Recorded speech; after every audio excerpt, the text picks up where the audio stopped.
And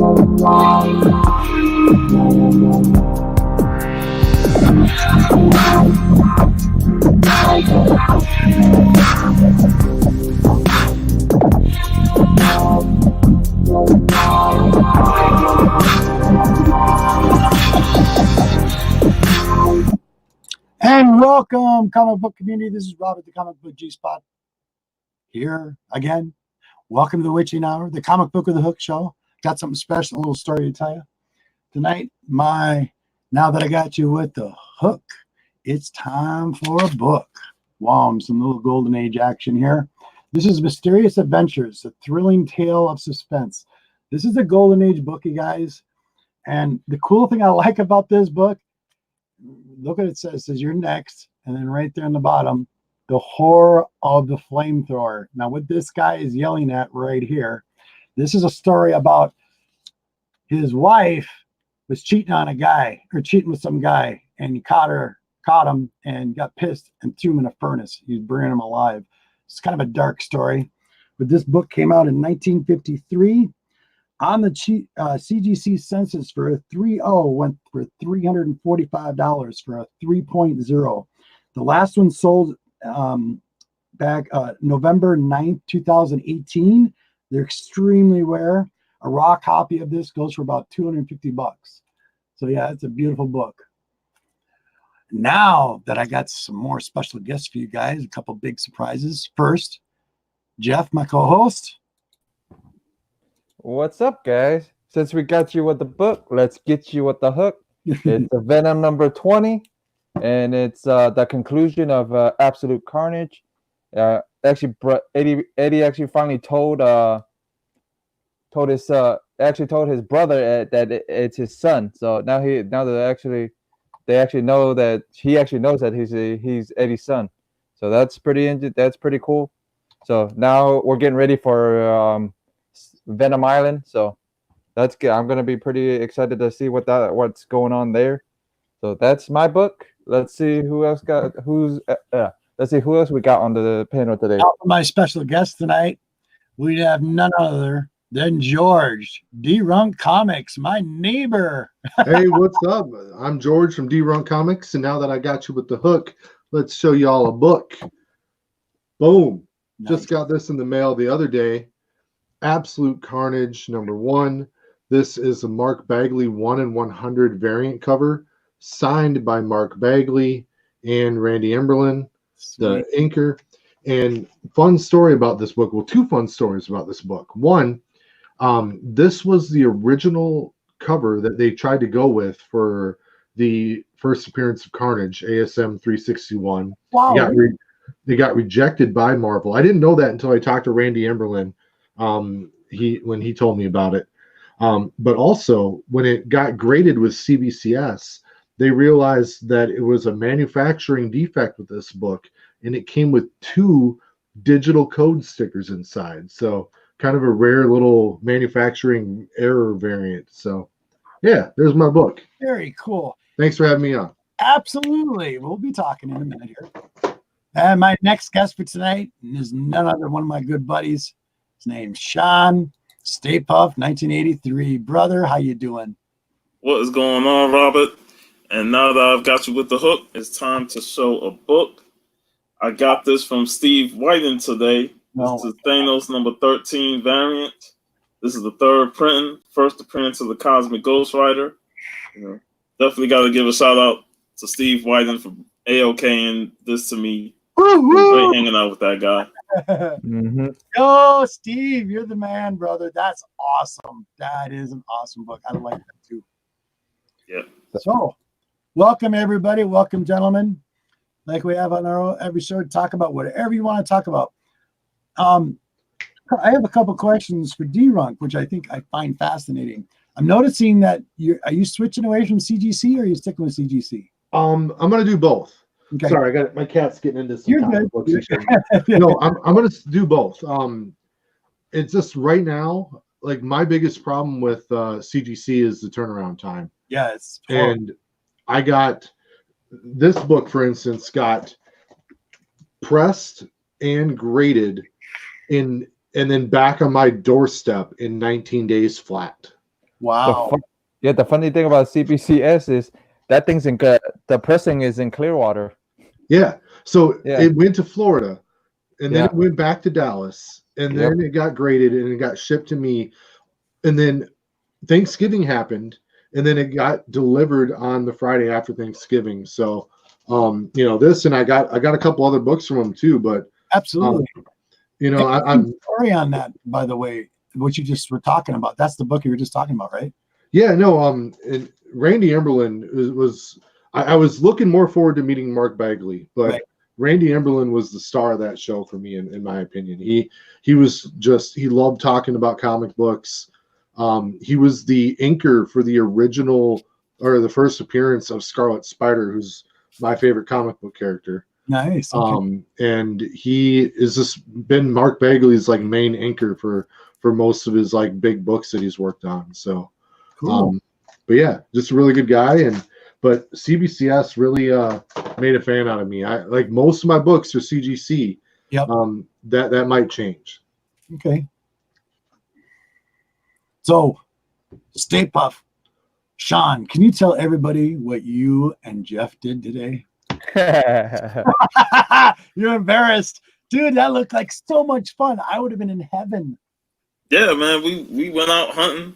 We met up at my LCS Epic Comics, and we started from there. They still had their Black Friday sale going on.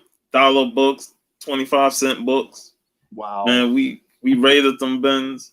And then after that, we went to Sci-Fi City, What? where they had everything 25 cents in the bins. And we stayed there for like over 2 hours. Oh, yeah. It Absolutely. was crazy. I brought so many books from there. I was like, I needed 2 bags in a short box. Very cool. And then after that, we went to Coliseum and wrapped up our day there. Mm-hmm. So let me ask, did you find anything special on the diving? Come on, show it. You show it. That's why you're here. You're good. Whoa. Yep, that was Whoa. You Mhm. found these for how much, Sean? Between the $7. Dude, beautiful. Mm-hmm. Then the big books was at the end. I'll get to those. Yeah, hold on. He'll get to the big books at the end. You see the logo showing up. Yeah. I'm looking at it. Yeah. 7 swords. Wow. A lot of them were really good, reasonable price too. So I Nice. Are you serious? I love that cover. Look at that cover. Whoa. What issue is that one? So issue 20. Nice. And that's a small Sean pile too. No, I bet. Oh, smoke and fire. Yes. Yep. Absolutely. Number, does that say 120? No, it's 12. number 12. Oh, that's 12? Holy Yeah. cow. Yep. Nice. 12. Yep. I had those ones already. I go, Sean, look. And what did you buy those for? How much are you paying for Well, those? the Vampirella books were the more expensive ones. Sure. What did they So charge? the highest one was $18. But I got 30% off of them, and then plus they was doing their buy 2 get 1 free back issues. Heck yeah. Oh my God, dude. Awesome. Like I said, that's his small pile. That's his small pile, Robert. Yeah, I'm not trying to reach the bigger one. Yeah, that's his small one. Sweet. So, D-Ron, what else have you done? Let me get the questions out of the way. I always ask for my guests all the time, and it's pretty simple. I'm pretty sure you've probably seen it, and I'll try not to put you on the spot. The boys here will help you. I always do it, and it's just my thing. Where are we going here? Let's see. Where are we? All right, really simple. I'll put it right here. Have any inspirational thoughts or ideas for the community as a comic book collector or in general, just in general? I don't ever speculate. That's just not my thing.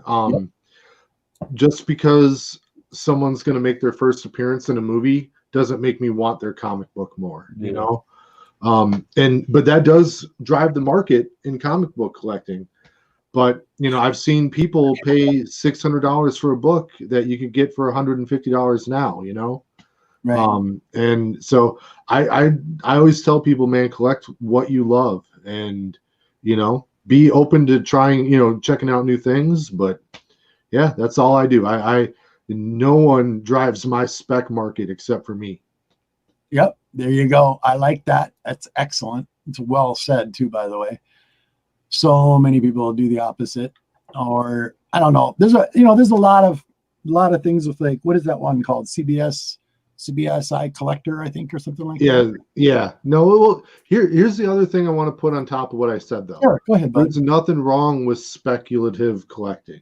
Sure. If that's what drives your interest in collecting comic books, that's your interest, and that is awesome. So I want everyone to collect, within their own budget, and find the stuff that they like. That's what's fun to me, and that's the content I like seeing, is when you watch people that are truly happy with their purchase or their collection, rather than someone that is pumped that they bought something that they can sell for money, right?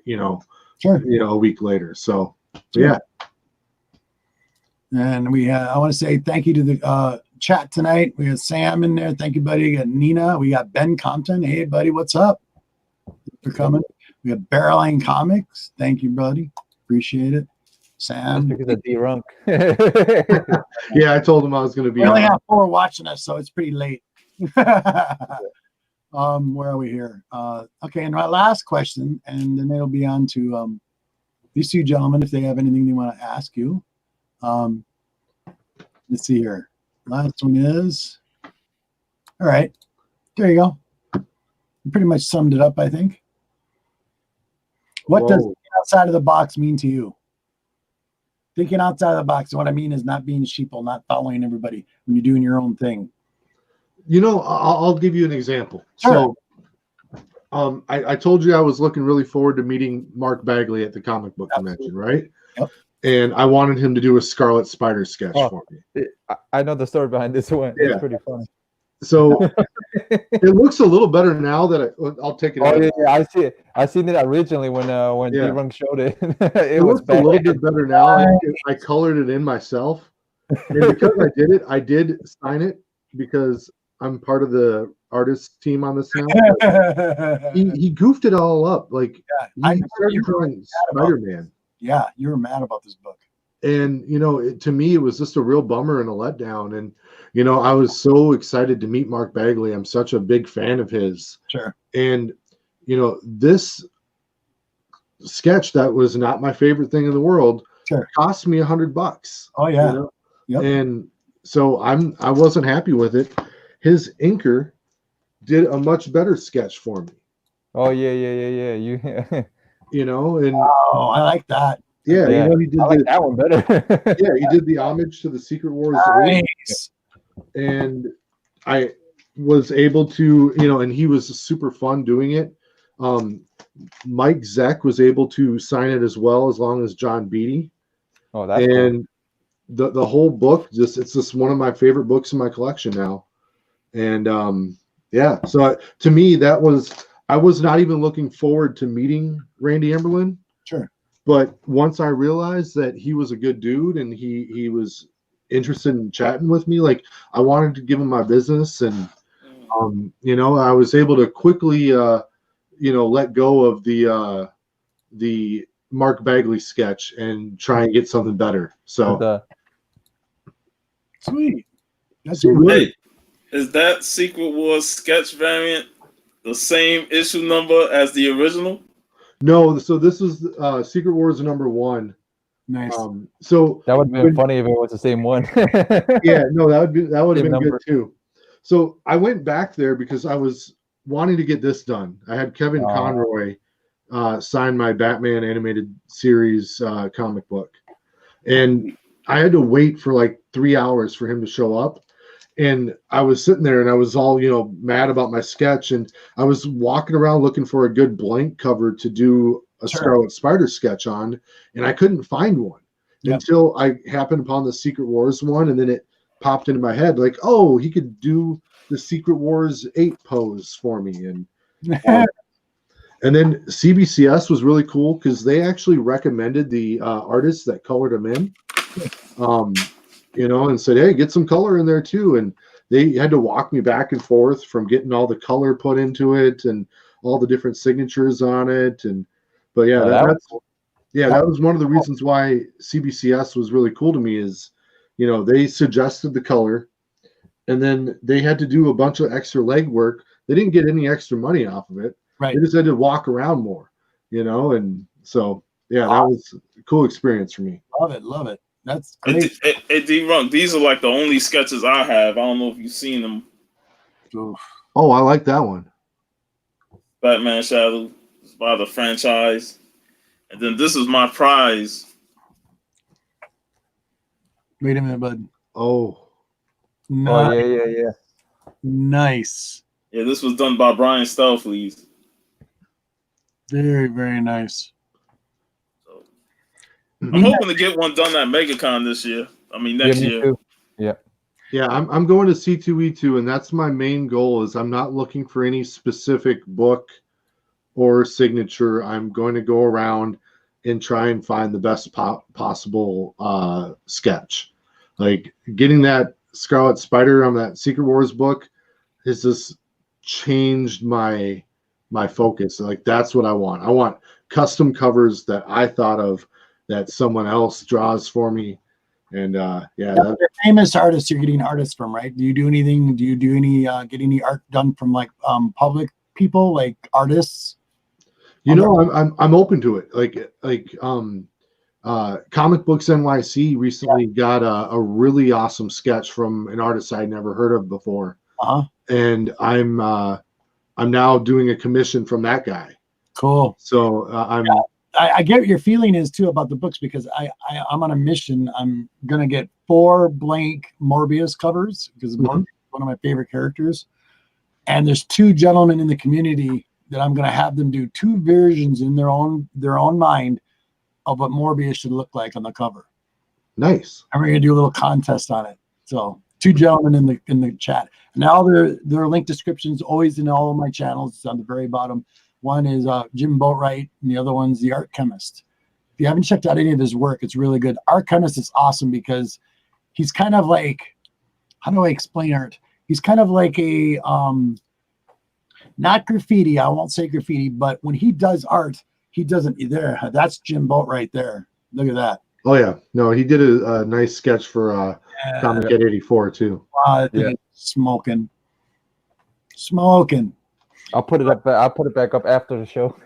Yeah, good call. Hey, this is my Grail sketch right here. Let's see. Nice. So this is Dan Jurgens did this for me. Sweet. And I wanted him to hold the Death of Superman cape instead of the American flag. Right. Well, that's cool. And it's not that I'm anti-America. It's just I wanted it to be all Superman. And Dan Jurgens is the one that did the Death of Superman storyline and art. And this book itself kickstarted me back into collecting comic books. Nice. I was on like maybe a 20-year hiatus from collecting. Yeah. And getting this done just poof, it reignited my spark, and 1,500 comic books later, here I am. Tell me about it. It's such a bad habit to have, isn't it? Well, I have slowed down a very large amount, and like to the point where like I have books where I'm like, why the hell do I have this book? Like, it brings me no joy. I need to get rid of it. But I'm gonna put out a really quick chat. I just want to put out a big hi to the chat really quick. We have Biggie Shack. Yeah. Seawooder, Newsstand, and my brother. How you doing, comic book? Hey, buddy. Okay, there they got their shouts. Didn't mean to interrupt. No, it's all good. I knew C. Woodard would like that Jurgens sketch. He liked that Death of Superman run. He's a big sketch artist. Have you ever seen his portfolio book? Oh my god. Yeah, but I'm gonna take JB's advice and get a small one. That works though. That's good. Yeah. I like you. $400 later. So You know, go ahead, bud. when D-Runk said he had the hiatus on collecting comic books, I had a similar one. It was very short. It was about 5-6 years. Right. And what jump started me getting back into it was, I was doing my little part-time cleaning job, and my brother who was working with me, it told me he saw an advertisement in one of the ladies' cabinets for MegaCon. And I ain't been to MegaCon at that time since 2006, 2007. Sure. So I figured, what the heck? I ain't been there in such a while. Let me go, just to see what it's like again. Sure. And sure enough, I went. I enjoyed myself. I had fun. It was great digging through the long boxes again. Oh my and God. it just kickstarted my love for buying comics again. Yeah, it's that whole smell and the hunt and like, oh my God, this is what I've been looking for years. Yeah, it's awesome. So, D-Rock, do you do a lot of hunting in Minnesota? Yeah, no, there's a few different stores.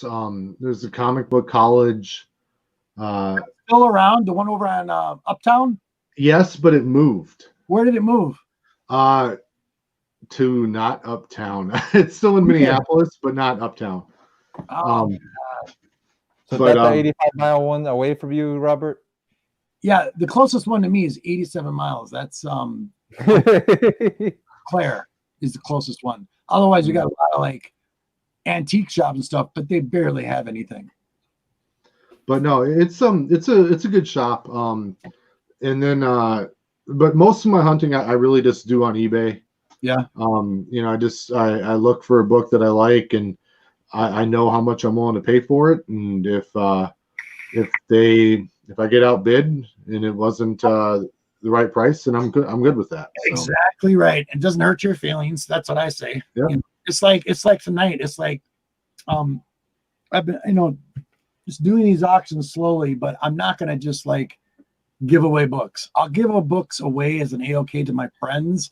I'll give them books, all my buddies. If I find something on a really good deal, I'm going to buy it for them, period. That's just me. But it's like, I have pretty extensive horror and golden age collecting, like this particular book, and people like that this is like a $1 book. I'm sorry, it's not a $1 book. And these things are extremely rare. They're hard to come by, but I did what you're saying. And it's like, you're not hurting my feelings. Well, and I also factor in, unless I get a slab off of eBay, I have to be okay with the price, expecting the grade to be lower than I thought it would be. Sure. So if I buy a raw book, I'm not buying it at face value that it might be a 9.8 if I submit it to CGC or whatever. Sure. I'm buying it maybe that it's an 8.5 or an 8.0. Sure. And but unless it's actually slabbed, then I can trust the grade. But yeah, that's typically the way I go with that. Nice. Yep. So how long have you been collecting? My mom and dad. You have 16,000 books in your collection? No, 1,500. Oh, okay. Yeah, not that counting the slabs. That's counting the slabs, D-Runk? Yeah. Here, I have them all cataloged. Nice. I've got 1,566. Okay. Wow. So the slabs I have 101. Oh, okay. Oh yeah, that's climbing.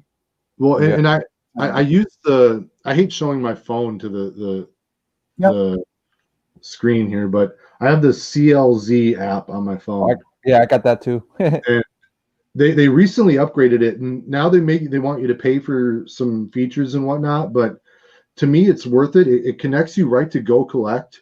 Oh, okay. So if I click on my ASM 361, it'll tell me that I didn't upgrade it yet. Yeah, currently it's at 375 at a 9.8, which that's is cool. really cool. And what app was that again, bud? It's called CLZ Comics. And it's a $14. It's $14 once, and then if you want the upgrades, it's another. What is it? like I a couple don't of remember. I just CLC, what is it? I'm sorry. here. CLC. I'll type it into the YouTube chat here, Okay.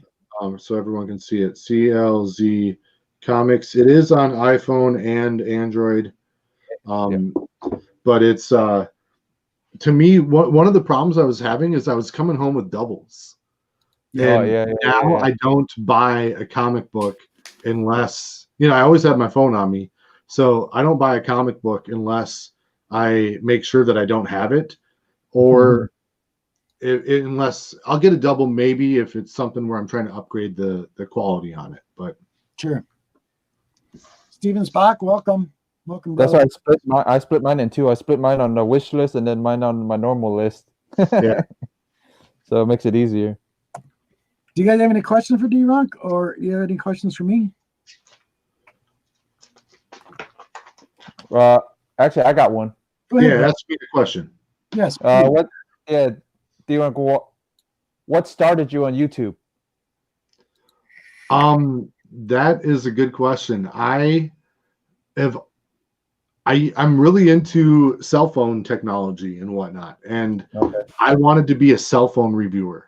I'm really into mobile technology and whatnot, but it's an expensive thing to get into. Oh yeah. If you're going to be successful at it, one, you have to be really good at it, and two, you have to buy every phone and you have to review it, and you have to review it early so that your channel gets all the clicks and all that jazz. And I decided that's never going to happen. And when I started collecting comic books again, I was like, hey, I could do a comic book channel. And very early, I was like, oh, I'll be rich someday from this. And then a little bit after that, I realized that's not going to happen. But then I was like, shit, I have a bunch of friends now that if you look at this, Comic Head 84 sent this to me. Nice. As a gift. Nice. A book that I've always wanted. Yep. And as a friend, he just sent this shit to me, dude. Bear Island has sent me stuff. Biggie Shack has sent me stuff. Geeks, Drinks, and Comics has sent me stuff. And I've sent them all stuff. Sure.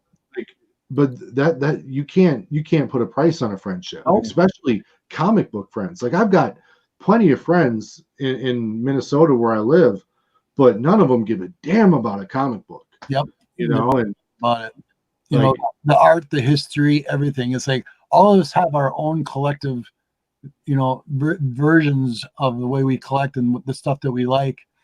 By the way, Sean, I found another Ghostbusters for you. Yeah. Oh, wait a minute. Let me see that. That one Steve found for him. RoboCop. What issue is that, buddy? That was 21, and this is 22 behind it. Nice. Yeah, Steve. So he's still awesome. Whoa. Hey, Stay Puft, did you ever see the where RoboCop was on WCW? Yeah. It might be the worst wrestling moment in history. Just saw that clip 2 days ago, man. RoboCop walking to the ring, and Arn Anderson just backing up they played it up like it was really RoboCop, not the actor, and they were like, oh no, we could get shot now, we better get out of here. Oh, if you haven't looked it up, type in RoboCop WCW, and oh my god, you'll. Hey, Art Chemist was you. G-Man was just talking about you, so yeah. But do yourself a favor and Google that. That is the funniest clip. Yeah, gobbledygook pretty funny. But the funniest clip ever is the Shockmaster. I can watch that for days. That was good too. Just tripping over the wall. Yeah, so funny. Oh man, his helmet fell off. Hey, D-Run. I know on Instagram I've been doing my wrestling for everybody. Been doing their top 5 wrestlers and stuff like that. I know Scott Steiner's in your top 5 because you're a big Papa Runt. You know what? He's not even close to my top 5. Sure? Yeah, no. dude, that was like gosh, Biggie Shaq was Hulk Hogan. 84 was Macho Man. I had to pick someone that was in the NWO, and you know, He popped up. Yeah, and I was like, Big Papa Runk, like that has kind of a ring to it. I regret it though, because there's not like really there's not a real good Big Papa Pump accent, you know? Like Hogan and Macho Man have a very distinctive way of talking that it can be imitated pretty easily, but Big Papa Pump, you know, he just holla if you hear me, and that's about it. Yeah. I know the Steiner brothers as a team is one of my top favorites. Yeah, no, I'm really like more into like late 90s wrestling is when I was really into it. So yeah, Austin, DX, NWO, The Rock, and you know, all those. Then I got into it again recently. Like CM Punk is probably one of my top 5 favorite wrestlers. Like I love CM Punk. Like he's just an anarchist, and I love that stuff. I have to agree there. I was a big Undertaker fan back then. Big time. Undertaker, Michaels, Austin, Rock, CM Punk. I did meet when he was still alive, King Kong Bundy. Okay. Sounds fair. I actually had some mead with him. His hand, dude, is as big as my face. And I was looking up at him like, are you serious? And he was so nice. So nice. Nice guy. A lot of them are, really. Yeah. So, yeah, a lot of them are very slurred, but he was such a nice guy. I met Big Show was when I used to work for Walmart back in the day. Oh, shit. Yeah, he came to my store for the release of like a WWE 2K wrestling game. And like Raw was in Milwaukee that like the night before. Sure. And new releases the next day, and they sent the wrestlers out to like whatever Walmart they could drive to. And Big Show came to the Eden Prairie Walmart in Minnesota. And it was funny because he made these incredible demands asking for he needs a lazy boy chair brought into the store for him to sit in that he can fit in. He wanted all this special food and like we're like scrambling trying to make this happen. And the WWE handler for him called us and said, yeah, you don't need to do any of that shit. Just he'll sign the games and then he'll be out of there. Wow. Nice. Bear Island, I have half a mile where George and Animal Steel did the legend around Rip. Hold on, there we go. I was just watching the clip with George the Animal Steel and Macho Man. You know, they were fighting over Elizabeth and stuff. just the animal was crazy, man. Ric Flair. Nah. I went to high school with Ric Flair's son, David. Did you really? Oh, really? Yeah. So I can imagine Flair, him being, you know, like the son of Ric Flair. So people were like, man, how's your dad? You know, how many matches he wrestled in his life, man? Did you see him on and stuff like that? I can imagine that. He kept himself pretty good. Yeah. Not in like a creepy way, but just he didn't want to be known for it, you know. That's understandable, man. Any of those kids wouldn't want to be. Yeah. Just to get bugged. I would love to ride on my parents' coattails if they were famous enough for me to, like, you know, yeah, that was me. Like, I would love that. Like, I wish my parents were rich. That would have been cool. And that'd be fun. It'd be so much fun. Jeff, what did you find today? You want to show? Actually, this is a lot of the stuff is from Sean. Actually, this is from the 25-cent sale. A funny story behind this book. Javi found it at Sean's LCS first for $1, and then me, Sean, and Steve found it for 25 cents. Wow, are you serious? Yeah. Yeah. And they have multiple copies of that. I see you pull like multiple copies on the table when you were there. Yeah. This is a early art germ. This is another early art germ. Wow. Yeah. Wow. And then this is another early art. Another early one. And how much were those, Jeff? How much were those, Jeff? 25 cents. Wow. Yep. Really? And then Sean showed me this Vampy that was in those boxes. Yeah. Sweet. I've never seen it, so I said, "Oh, I'll take it." Part of the collection. And then Javi found this Mike Mayhew Star Wars cover. Nice. And then another Sean find. Whoa. Yep. Really? Mm-hmm. And these are the 25 cent finds. All these are 25 cent. And even this one, Vampirella 100. Seriously? Yep. Wow. The Francisco one. Love it, love it, love it. And they're not going to let you guys back in there anymore. Yeah. What's that, bud? They're not going to let these two back into that shop anymore. They robbed them blind. Hey, the interesting thing about it is we was there for 2 hours. And we were the only ones digging for comics. The four of us was the only ones in that hour digging for comics. Nobody, everybody else that was in there was playing board games. Wow. Yeah. See, that's what I experienced at the LCS down in Eau Claire. He's got a beautiful shop down there, organized, immaculate. You want to go to a section and find what you're looking for. He's got a price mark. 10. Everything in this box is $10. Everything in this box is $20. Fill a long box for $200. Fill a short box for $50. You know, he's very organized. Oh my gosh, he had beautiful books there. There's a high school right next to it.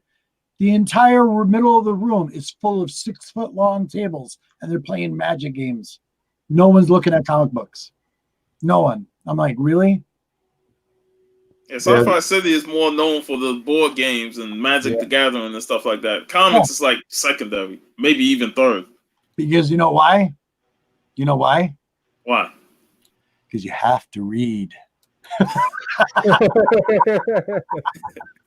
And one more thing. You need imagination. Yeah. Don't get me wrong. Magic is fun. I love it. I've been down that rabbit hole twice, and it is extremely competitive. Inexpensive. Whoa. Mm-hmm. Nice. I saw this and I was like, let me grab them. There's two. Nice. Yep. Hey. I know me. I'm the Ghostbuster head, so. Yeah, I'm right. Best up, build up your collection. Why not? Netflix has a good documentary now on the movies that made us, is what it's called, and it's excellent. I just watched the Ghostbusters one earlier tonight. Nice. There is a what was it? I was on Downright Nerdy podcast on his show last Friday and last Saturday. And what we've been doing is Star Trek Next Generation. We're doing the seasons, and we did season 3 and we did season 4 last Friday. And the cool thing about like science fiction, for an example, like Star Trek, don't worry, buddy, I'm not going squirrel on you. I'm just getting to the point of what we're talking about. It's those ideas like your cell phone technology. You like all of the gadgets. I was gonna leave you alone anyways. Star Trek Next Generation, Star Trek in general. Look at all the advancements that have happened in 50 years in our technology. Look what we're doing right here. Oh my God.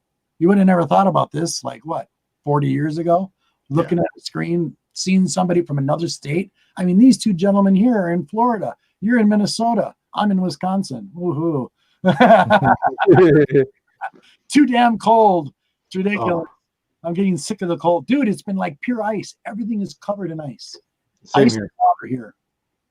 But anyway, squirrel, getting to that point, what I'm saying is like Star Trek had all these advancements, and in every episode, there was something, not all of them were, the best. The acting was horrible through season 1 and 2, but it got better. And the stories got better. And what was cool was it was either about, and I was hitting bullet points when we were talking about reviewing the episodes, and I'm like, oh my goodness, this is all very political. This is stuff that's been happening 10 years ago that would have freaked out our public, and now it's happening in real life.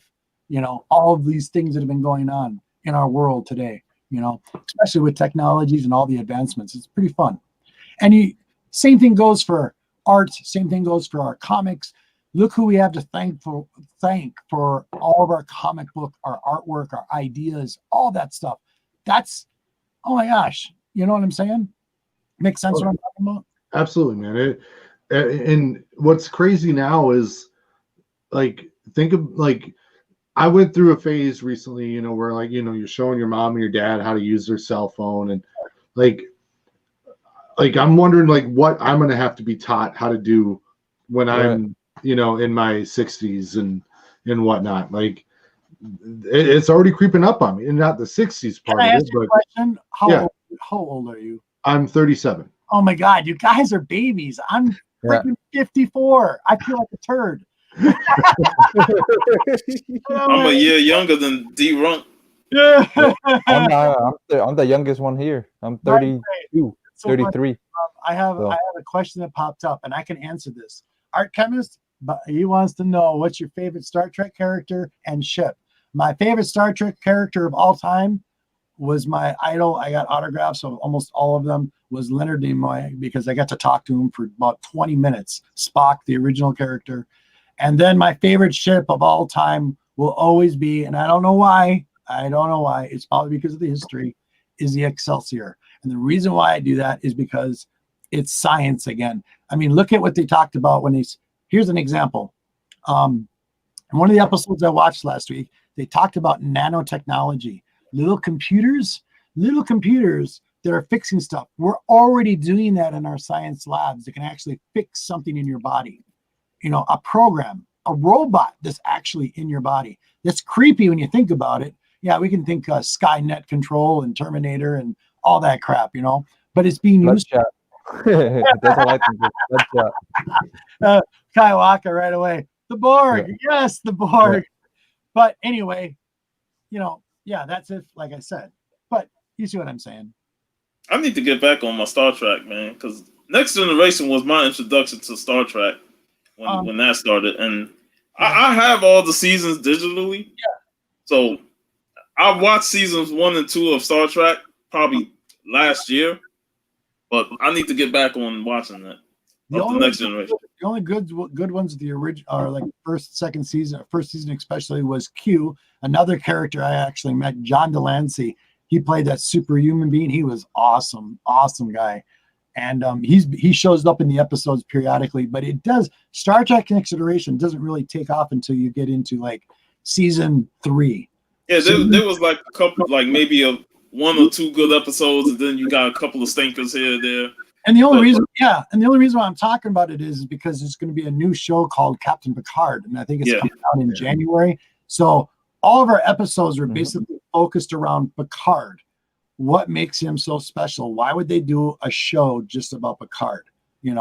And things to come. But there's been a lot of duds that they've thrown out there. They're just throwing out there, and I'm just like, really, you had to do that? I mean, come on. When they did, what was it? What's that guy's name? Mark Bacalo? What's his name? He did, I think of an old show. He used to be on TV all the time. MacGyver, that guy. The actor? Oh, yeah. He played a captain on the Enterprise. They tried to make a reboot of that for a couple seasons. I don't know if there was 1 or 2 seasons.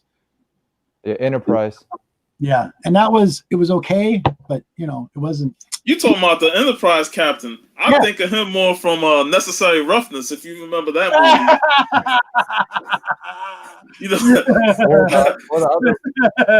I love that movie.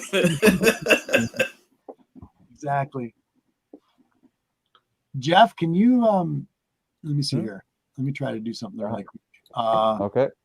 I have to my Mutleys have got to go outside. They're driving me crazy. So can you just have a conversation, guys? I'll be right back. Yeah. I'm just gonna go over. Let's not talk at all while he's gone. You better talk. I want you guys to have a good time. Come on. Yeah. Hey, Steve White and ALK this for me. Oh, Vampirella 1. Mm-hmm. The new series. Yeah. This is the J. Scott Campbell iconic cover version, and he also gave me this one. Mm-hmm. And then he knew I love Evil Dead, so he got me this Ash versus Army of Darkness. Oh, very cool. Yeah, man, it was pretty sweet. That's before we went, D-Runk, that's before we went hunting. Oh, okay. So Well, you got your mail call, and then you went to the comic book shop. Yeah, very cool. Man, we was just handing out books to each other, helping each other out. Oh, and Steve handed him a big Stay Puft, almost baby size. Yeah, that thing was baby size. Hey, here's one of the other books I got from CBCS. Oh, Nice. That's cool. Green Ranger, signed by the Power Rangers actor. Yeah, Jason David. Yep. JDF. Yeah, he was really nice too. Hi, Leia. We hit up 3 shops. We were supposed to hit 4, but we stayed at Sci-Fi City for so long that by the time we got to Coliseum, it was getting dark, and we was in there for like over an hour and a half.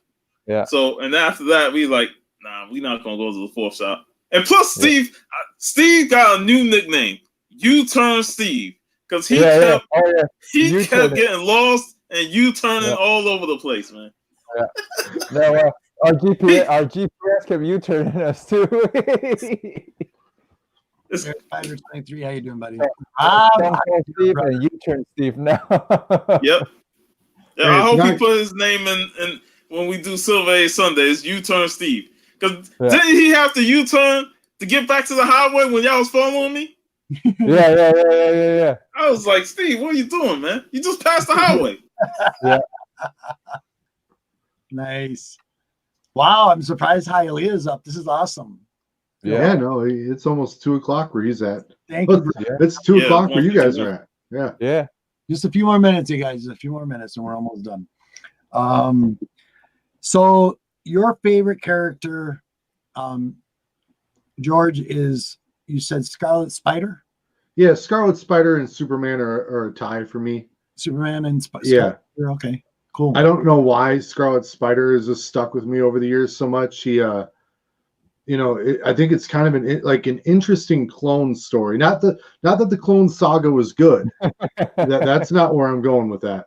Sure. But just the premise of, he's not just a copy of Peter Parker. He has all of his memories. Sure.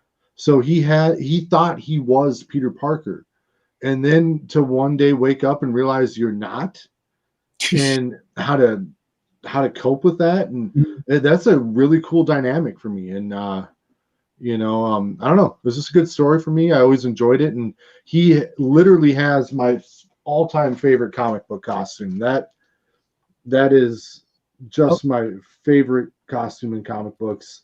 That's his first appearance right there. Very cool. Yeah. Very cool.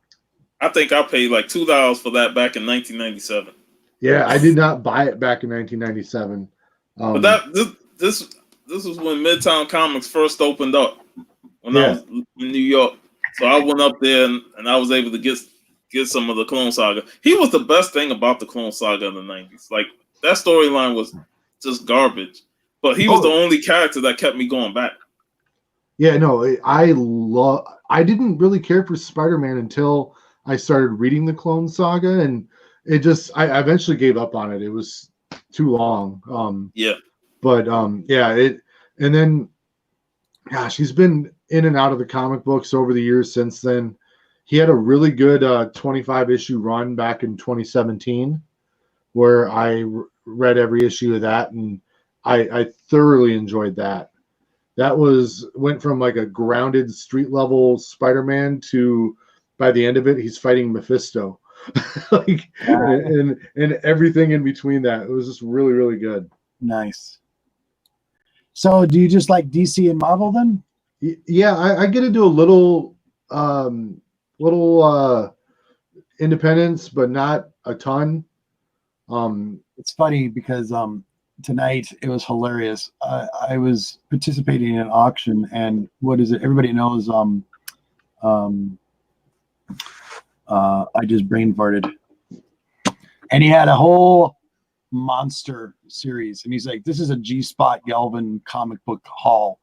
And $25, he puts it in a box and just fills it up. Hellraiser stuff that I don't even have. He had all these ones that I didn't even have in my collection. I'm like, I've never seen that book ever. He's like, well, it's in the box. It's in the box. I'm like, seriously, guys? Nobody bid against it. I'm like, that's totally mine. Hell yeah. It was awesome. That was I keep saying Arsenio. It's not Arsenio. What? Oh my goodness. I'm embarrassed now. Barbarian. No, it's not Barbarian. We Lady call him no. Anyway, just continue, guys. I'll remember and I'll bring it up. Sorry. No, you're good. Some more AOKs from Sean or from Stay Puft. Oh. Yeah, a trade from Stay Puft. Yeah, You I got a did? trade. Let's see. Oh, okay, gotcha. Yeah, see a Nice. trade. Some Lady Deaths. Yeah, see, Nice. and that's before we went hunting. This batch is before we went hunting. Yeah, and then another Lady Death. Wow. I don't have no She-Hulk, so now I got some She-Hulk. Sweet. Very cool. Got some Red Sonja now too. Some older Red Sonja. So Nice. that's cool. Yeah. I just got some more. Another, I ordered some more of yeah, those. and another Red Sonja. Sweet. Hey, I And know then, you're showing them off because Robert loves his redheads. Yeah. Yeah. And then I got the Perillo Ooh, yes. 17. Gosh, dang, Yep. they really do the burn on her. Yeah, and then this batch is from Javi. Nice. From Houston. How was Hobby? Do you have fun too? Good. Yeah, we had fun. Cool. Yeah, Oh, I Got love this one. And then you know how I got the silver one more? I didn't know this was gold. This is the gold foil edition. Wow. Oh, nice. Nice. Yeah. I love a shiny comic book, man. You can't help it. Yeah. Especially if it's something you really like and it's on your shirt. Yeah, it's a Lady Death cover I don't have. Yeah, post that for Shiny Cover Sunday. Yeah. And then I have Ooh, that's a good one, bud. I like that. yeah, What issue was that? What issue is that one? 21. Yep. Okay. Nice. Look at the stuff going on in the background underneath it. It's Yeah. pretty Yep. That's pretty much all the AOKs. That's just AOKs. And then, oh my goodness. Yeah, also mine's what I got from Jeff tomorrow. Right now Yeah. it's in the other room. I don't feel like getting it. yeah, You've had a long, exciting day. It's pretty fun. Oh yeah. I ain't get home till like almost 9 o'clock. yeah. Wow. We didn't get home. Yeah, I didn't get home until like 9:45. So But it was fun, man. It was fun. It was a We blast. had a blast, we hit up 3 shops. We all met at my shop. And every picture now that we take, I have to have Asian default face. Me and the Sean, it's an inside joke. Asian default face? Yeah, where he don't smile at all. Yeah, when you see the picture. If you see all of Jeff's pictures with him, the man never smiles. No. Yeah. And then they go, "Why don't you smile?" I go, "Oh, that's just Asian default face." That is hilarious. Yeah. Roman Curtis, you guys. Hi there said, "Did you guys stop to eat?" Yeah, we went to 5 Guys. Yeah, 5 Guys, and then we went to the food court in the mall. I bought this one from Roman Curtis a few weeks ago on an auction. Oh yeah, Nice. I remember that one. Very nice. First appearance of Sabretooth. Very I nice. remember that one actually. He actually held it up. He goes, "Anybody bidding on it?" I was just bidding against one other person, and I was strong on that one, and I got it at a good deal. Check out what Airspire said here. Oh my goodness, too funny. Hey, I'm telling you right now, Air Spider 23 is so much better than Air Spider 22.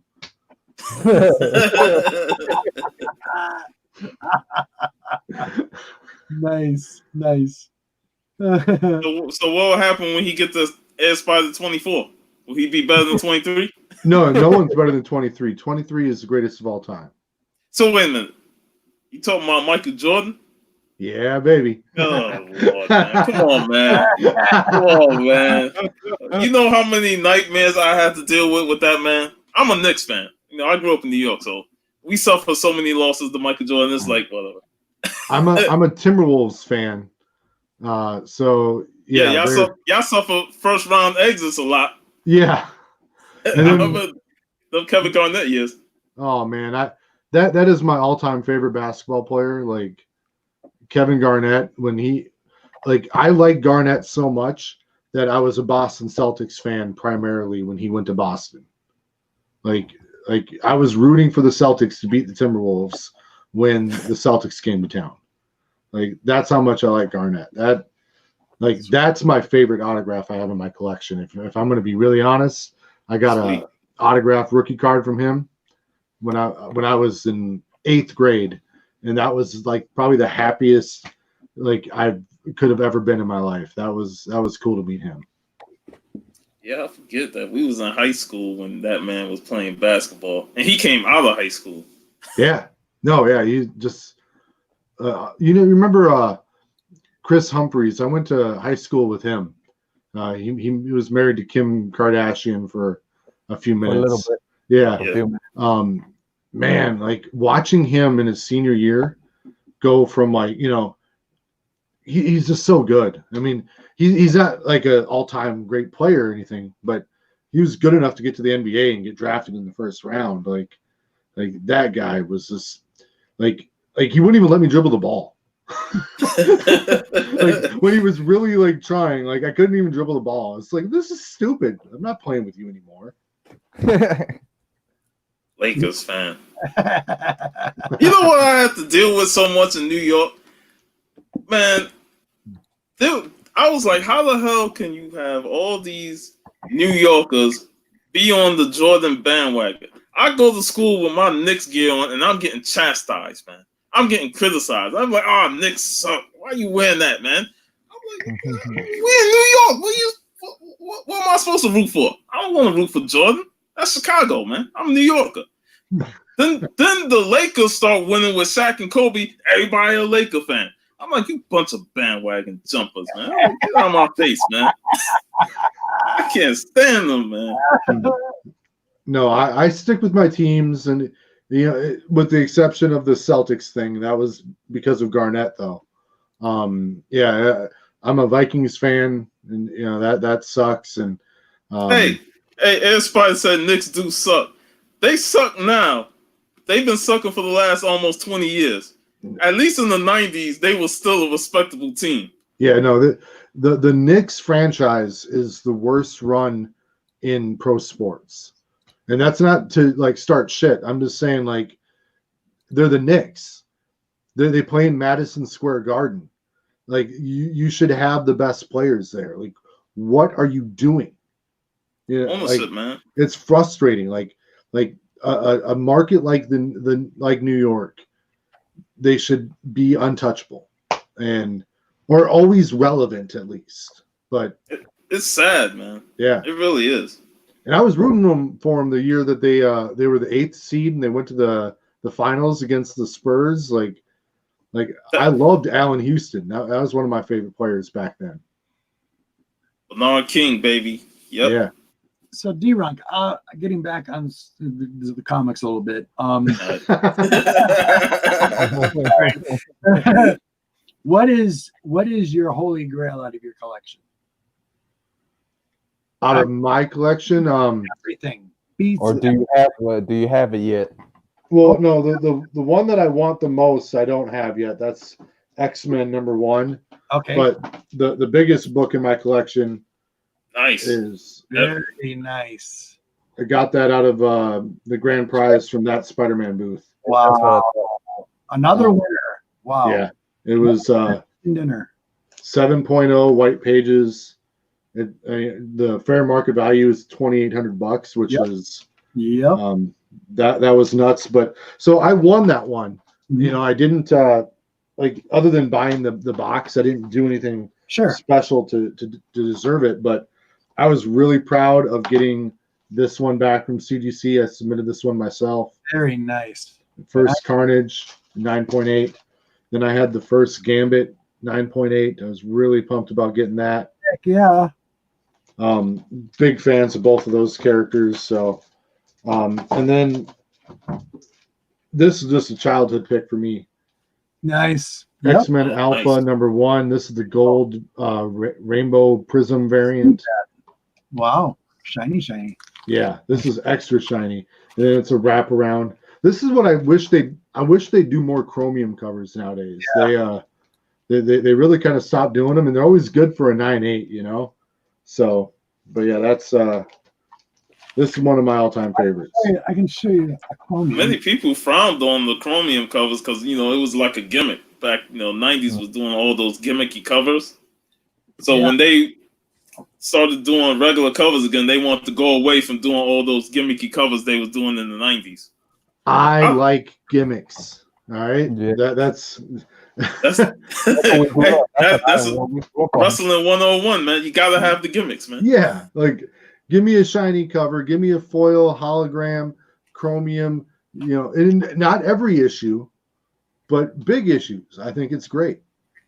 Well, a couple books that I pulled that I'm going to get graded is one of my favorites from the Punisher series. Oh yeah. Oh, that's a beautiful one. And it's very, very nice. I love it because Wolverine has got his hook through his chest. I used to have this T-shirt. Hold on. Classic Jim Lee. Yeah, love this. And then getting onto that, you were talking about chromium.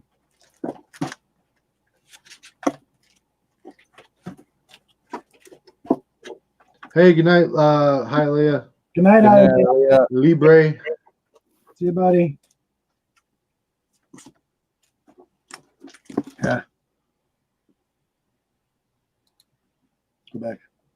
Oh, nice. Well, so do you go to a lot of the cons? You went to the last one, right? I didn't find out about it until it was too late. Yeah, no, I went to GalaxyCon, which was the biggest convention I'd ever seen in Minnesota.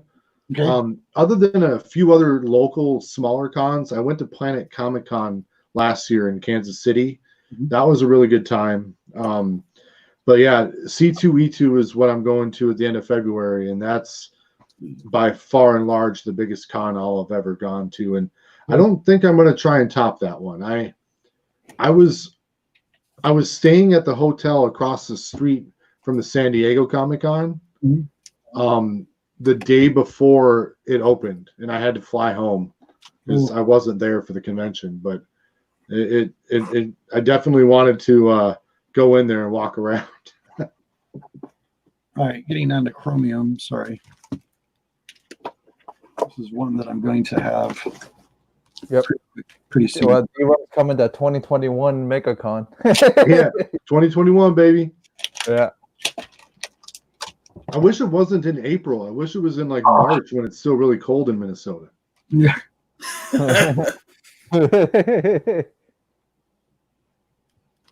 So I preferred it in April compared to May because they put it always on Memorial Weekend.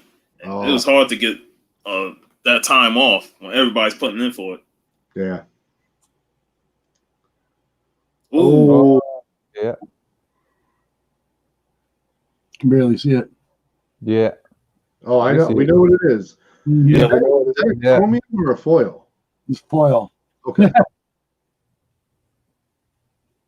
That is a beauty, though. Mm. I like that you put the gloves on for that one. Good job. I'm kind of a stickler about that.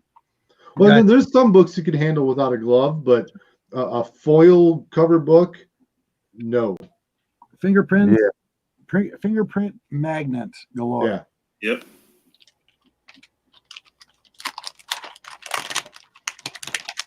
So you guys got anything more you want to talk about? We're about the hour mark. I'm done. You done? I'm done. All right. Hold on, bud. Yeah, you've got to be tired. Snow. Hey, I got to work at 8 in the morning, so I'm.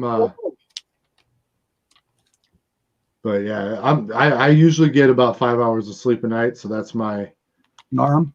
Yeah, that's my normal. So I don't like sleeping, man. I feel like I'm wasting my life if I'm not awake. Mm-hmm.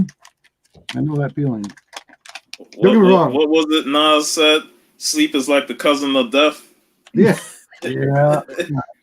Like, don't get me wrong. When I'm asleep, I love it. Like, I love a good sleep.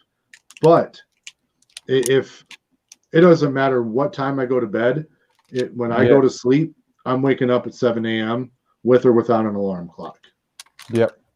Yeah, because your body is so adjusted to getting up at that time. Yeah. Mine's either 8 or 9. Like no lie, like 8 or 9 o'clock, I'll be up. Yeah. No matter what time I go to sleep. All right. I guess we're gonna call this. D-Ronk, I want to say thank you very much for being here. Thanks for having me on, man. I appreciate it. It was cool of you to reach out, and absolutely. I've gotten to do a show with Jeff before, but meeting you and Stay Puft was really, really cool. So cool. We need to hook up now that we're members. What city are you in? Or like Wisconsin? Which one? Birchwood. It's like 422 people. That's it. Okay. Yep. Anyway, brother, this is your time to speak out. Whatever you got coming up, shows or anything like that. This is your time. I don't ever plan any shows unless I agree to be on someone's show. Okay. I really don't have anything. I've got probably 7 books at CGC right now. They're still probably a month away from showing up, and I'll do something before then, but I don't know what that'll be yet. So stay tuned. Subscribe if you want to check it out. Please, guys, subscribe to our guest here. I did put all that information. It's on the bottom of this, you guys, just so you're aware of it. Buddy. Hey, D-Runk, if whenever you're available on the Saturday, you're always welcome on chatting with the comic community. The show that I do on Saturday, I do it at 2 p.m. Eastern. So if you're available at that time on your time, you can always come in. So that's 1 p.m. Central Time. I am never doing anything on Saturday at 1 p.m. Like, I am home doing nothing. So I can definitely fit that in my schedule. That'd be awesome. Cool, man. We'll definitely elaborate on that more so as the week goes. But yeah, it was great being on the show again, Robert. I know when I said last week that I was going to be on here, I stuck to my word. I wanted to come on here and talk again, even if I'm tired. Yes, brother. Thank you so much, buddy. Yeah, it was great. I expected to be out all day with Puff anyways. Yeah. Good. So, guys, you guys know who this is. You guys know what this is. It's your boy Jeff coming to you with Robert the Galvin Comic Book G-Spot with Comic Books with a Hook. Then tomorrow we got Silver Age Sundays with Stay Puft, with Conquistadorks, with Robert if he's up for it, and a couple, and Hialeah and Steve.